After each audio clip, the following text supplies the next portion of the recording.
कौन हो तुम? बचपन से ही मुझे मारने का सपना देख रहे हैं, फिर मुझे ही नहीं पहचानते।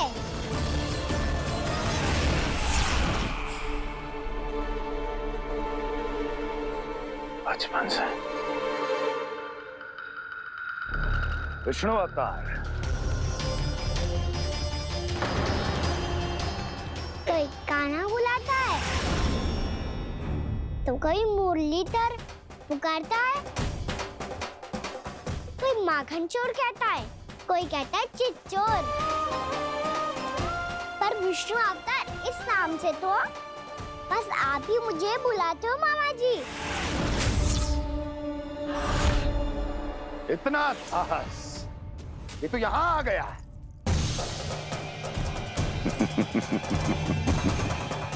यहाँ आ तो गया तू विष्णु अवतार, किंतु यहाँ से जीवित नहीं जाएगा। तेरे इस शीश को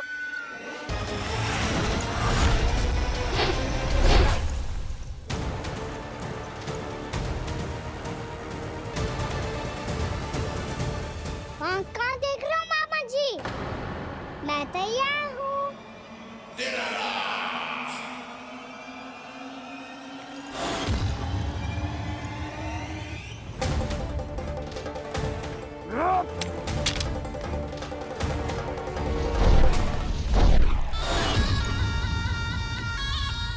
मामा जी, आप सदैव इसी तरह क्रोध में रहते हो क्या?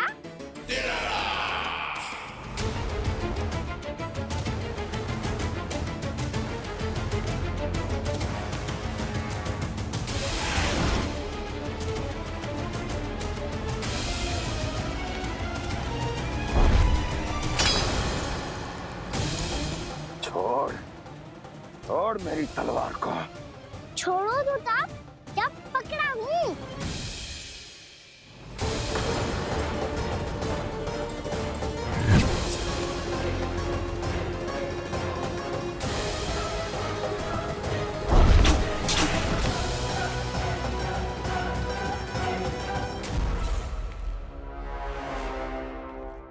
मामा जी,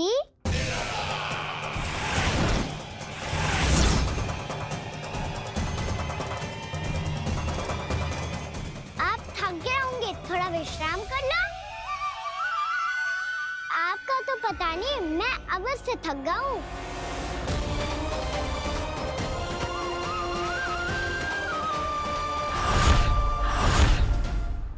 मेरे सिंहासन पर बैठने का तू साहस? अभी तो बस अभ्यास कर रहा था मामा जी। भविष्य में मुझे तो बैठना है यहाँ। आपने बल प्रयोग करके से अपने पिताजी से छीना था, मैं आपसे छीन लूंगा। जो छल और बल से लिया जाए वो अधिक समय तक टिकता नहीं है मामा जी।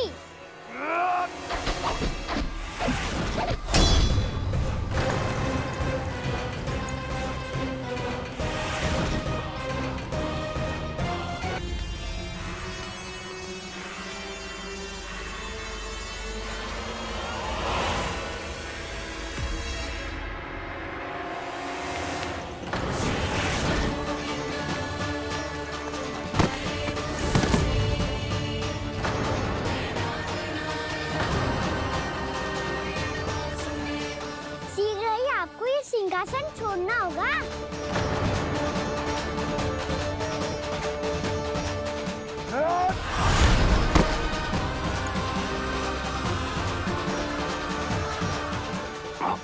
वो मेरा सिंहासन छीनना चाहता। वो आ रहा है, वो आ रहा है। सैनिकों, दुर्जन, बंद कर दो सभी द्वार और झरों के, सब के सब। इसकी हर संभावना पर इतना कड़ा पहरा बिठा दो कि ना तो कोई महल के भीतर आ सके, ना कोई बाहर जा सके। मुझे महल की चप्पे चप्पे की सूचना चाहिए। जाओ।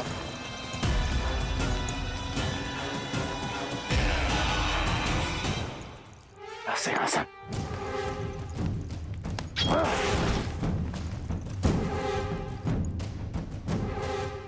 अब आ, दुष्ट मायावी, ए छलिया विष्णु अवतार, मैं कंस तेरी प्रतीक्षा कर रहा हूँ। आ! देखता हूँ मेरे सिंहासन पर कैसे बैठता है तू। आ! मुझे तो बस कुछ समय चाहिए था, वो मिल गया। अब करते रहिए आप प्रतीक्षा।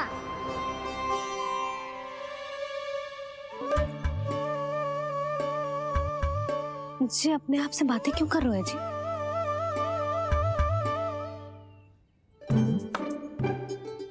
आप मुस्कुरा क्यों रहे हो? ना कचू ना, बताओ क्यों मुस्कुरा रहे हो? तुम्हीं पर गए हैं जी। जब तुम व्रत करती हो तो तुम भी ऐसा ही करती हो। इसी प्रकार भूख अधिक लगने पर अपना ध्यान भटकाने के लिए स्वयं से ही बड़बड़ाती रहती। होगा। आपको तो बस मेरा उपहास उड़ाने के लिए बहाना चाहिए।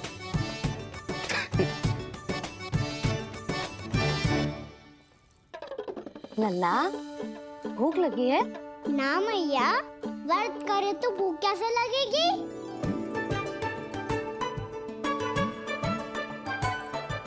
यदि लगी हो तो छोटे बालकों को थोड़ी बहुत भूल चूक क्षमा होती है। कछु ना तो फल तो तू खा ही सकते है। अब तो पूरे नियम और विधि विधान से व्रत तोड़ूंगा। कल द्वादशी के सुबह मुहूर्त के अनुसार। ठीक।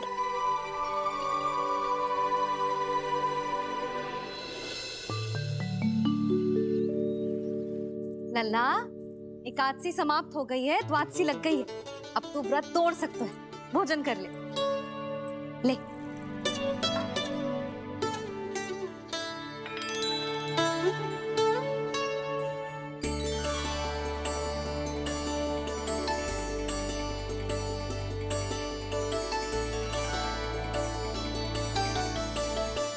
आज तो कार्य कर लीजिएगा। मैं ना चाहती कि सब गांव वाले फिर से आपका उपहास उड़ाएं। अरे, इसी क्षण कार्य आरंभ करना आवश्यक ना है। कुछ खा तो लो। कल भी पूरे दिन व्रत में रहे, अब तो कुछ खा लो। ना, अभी बिल्कुल भूख ना है। और हाँ भगवान, तुम्हें चिंता करने की आवश्यकता नहीं है। आज मैं किसी को भी 2 शब्द कहने का अवसर नहीं दूंगा। अरे, कुछ खाओगे पियोगे नहीं तो कैसे रहोगे?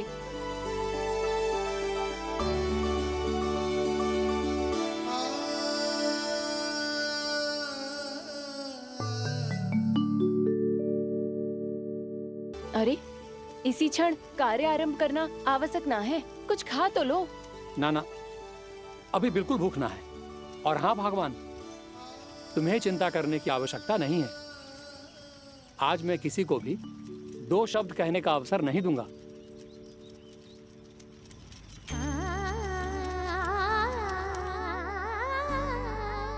ठहर, मैं तेरे लिए मट्ठा लेके आती हूँ। व्रत के बाद पीने से पेट ठंडा रहता है। रुक।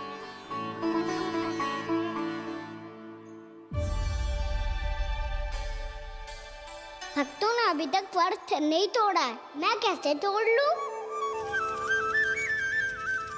भूख कहाँ से होगी? श्री हरि नाम से पेट तो भर लेते हो। श्री हरि, श्री हरि, श्री हरि।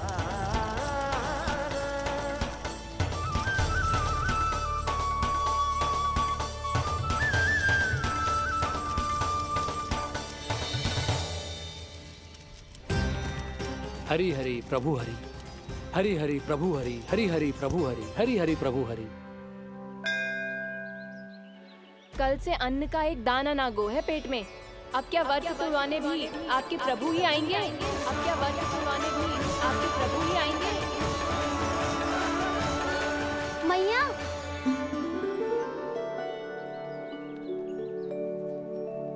मैया पहले व्रत तोड़ के कछु खा तो लो। अभी ना, लौट के आने के बाद। हाँ,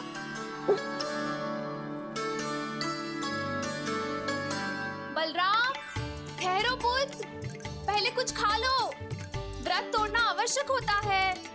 मैया ने एकादशी का महत्व बताया। लगता है मुझे सबको द्वादशी पर व्रत तोड़ने समाप्त करने का महत्व बताना होगा। हरि हरि हरि हरि हरि मेरे हरि।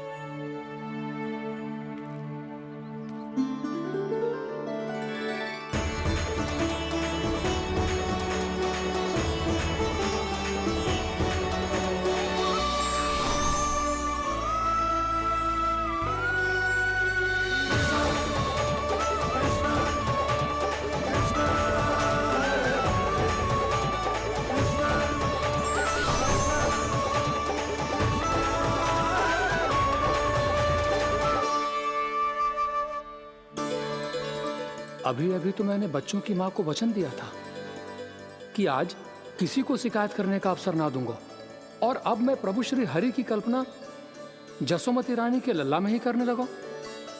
ना ना, ये ठीक ना है।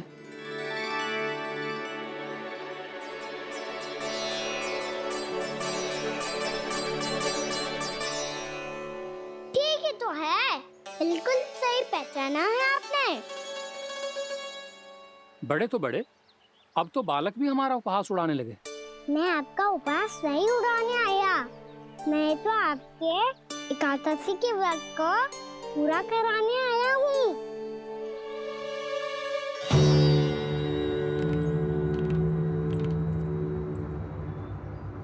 कान्हा,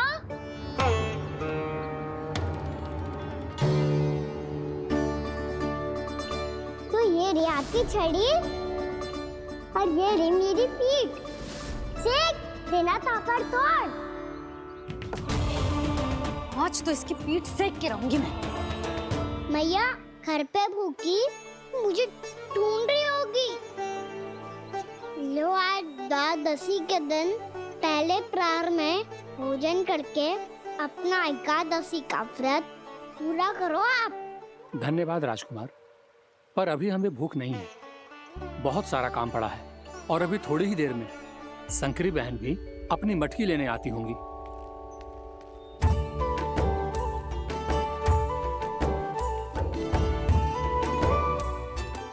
पर मैं आपका व्रत पूरा कराए बिना नहीं जा सकता। भला क्यों? भक्त भूखा रहे और भगवान खा ले, ऐसा हो सकता है भला?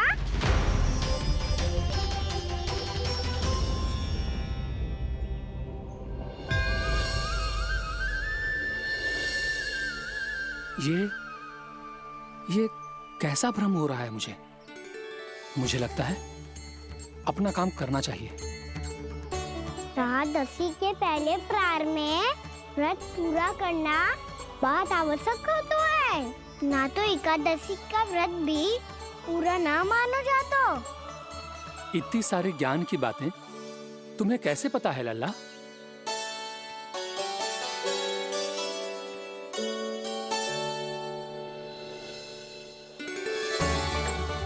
जैसे एकादशी की कथा होती है, वैसे द्वादशी की महिमा भी एक बहुत महत्वपूर्ण कथा है।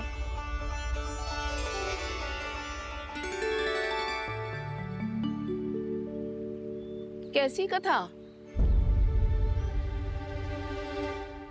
बिल्कुल सही समय पे आई हो आप, क्योंकि आपको ये कथा आपको अवश्य सुननी चाहिए।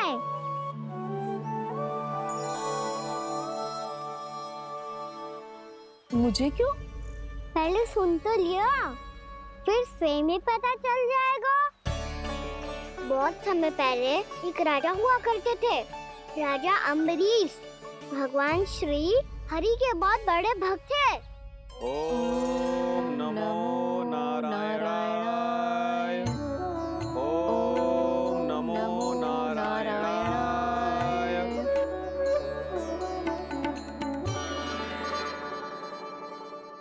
नेक पुण्य के काम करते थे वो। अपनी पत्नी के साथ हरि का नाम जपते रहते थे। उन्होंने 12 माह एकादशी का व्रत करो, निर्जल उपवास किया और जब उनकी 12वीं एकादशी का व्रत द्वादशी के दिन तोड़ने का समय हुआ, तभी महर्षि दुर्वासा अपनी 100 शिष्यों के साथ उनके महल में पधारे।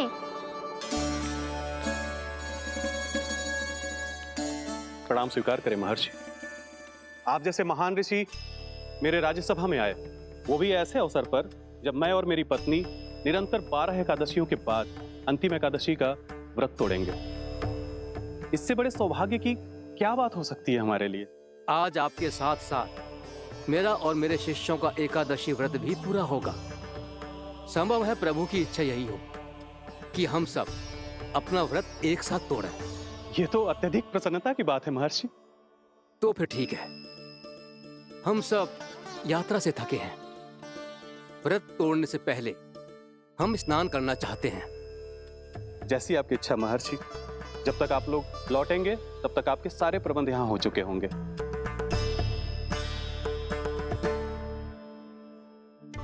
महर्षि दुर्वासा स्नान करने गए थे, पर उन्हें लौटने में विलंब हो रहा था और इधर द्वादशी पर व्रत पूरा करने का मुहूर्त बीता जा रहा था। महाराज अमरीश बड़ी विरगता के साथ महर्षि दुर्वासा के लौटने की प्रतीक्षा कर रहे थे। महाराज, व्रत तोड़ने का मुहूर्त बीता जा रहा है। बस कुछ ही समय बचा है। महर्षि और उनके शिष्यों को लौटने में न जाने कितना समय लग जाएगा। मेरा सुझाव है कि आप मुहूर्त समाप्त होने से पहले व्रत अवश्य तोड़ लें। गुरुदेव, हमने महर्षि दुर्वासा को वचन दिया है कि जब तक वो लौटेंगे नहीं तब तक हम व्रत नहीं तोड़ेंगे। इसीलिए मैं उनके लौटने के बाद ही भोजन ग्रहण करूंगा। पर महाराज, मुहूर्त यदि बीत गया और समय रहते हो नहीं आए तो महाराज आपका व्रत पूरा नहीं होगा। महाराज, आपको उसका फल नहीं मिलेगा। महाराज, 12 एकादशियों का व्रत व्यर्थ चला जाएगा। किंतु गुरुदेव, यदि मैंने भोजन कर लिया तो ये तो अतिथियों का अपमान होगा। आप उचित कह रहे हैं महाराज। भोजन के लिए उनकी प्रतीक्षा अवश्य कीजिए महाराज। पर मुहूर्त रहते हुए एक तुलसी का पत्ता और जल ग्रहण कर लीजिए। इससे आपका व्रत भी पूरा हो जाएगा और अतिथि का मान भी रह जाएगा। आपका सुझाव अच्छा है गुरुदेव।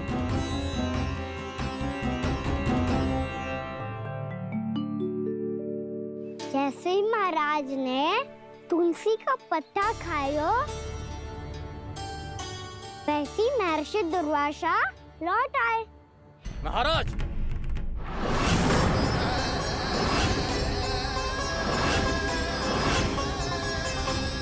महाराज को उपवास तोड़ते देखते बहुत क्रोधित हो गए।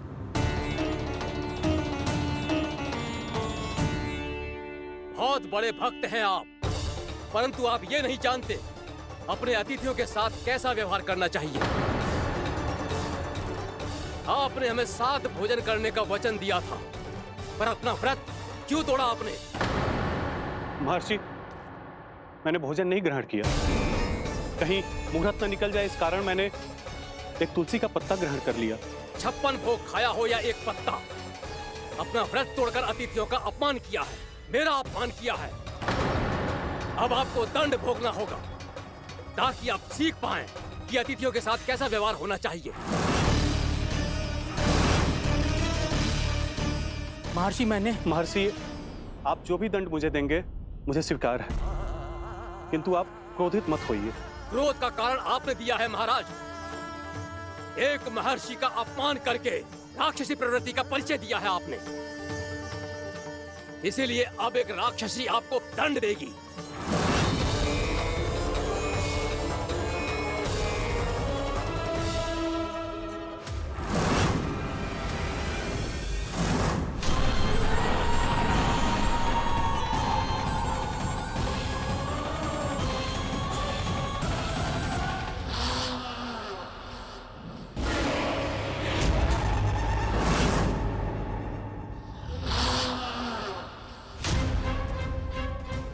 हे प्रभु, यदि मैंने सच में महर्षि का अपमान करने की भूल की हो तो मैं उसका परिणाम भोगने के लिए प्रस्तुत हूं। ओम नमो नारायणाय। ओम नमो नारायणाय नमः। महर्षि दुर्वासा को ये आभास ही नहीं था कि महाराज अम्बरीश ने उनका अपमान नहीं किया था। फिर भी उसे अपमान मान के वो श्री नारायण के भक्त पे संदेह कर रहे थे। मैंने भी तो भोला राम की भक्ति पे संदेह किया था। हे नारायण, ये क्या पाप हो गया मुझसे? संदेह किसी अपमान से कम ना हो तो, और भगवान सब सह सकते हैं, पर उनके प्रिय भक्तों का अपमान सहन ना कर सकते। इसीलिए उन्होंने अस्थिचेप करने का निर्णय लिया।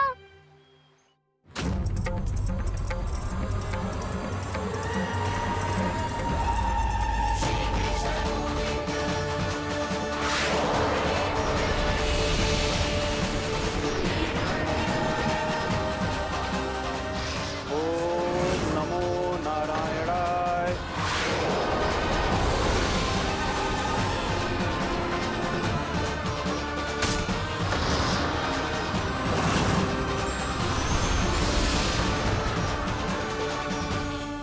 और फिर भगवान का वो सुदर्शन चक्र महर्षि दुर्वासा के पीछे पड़ गया।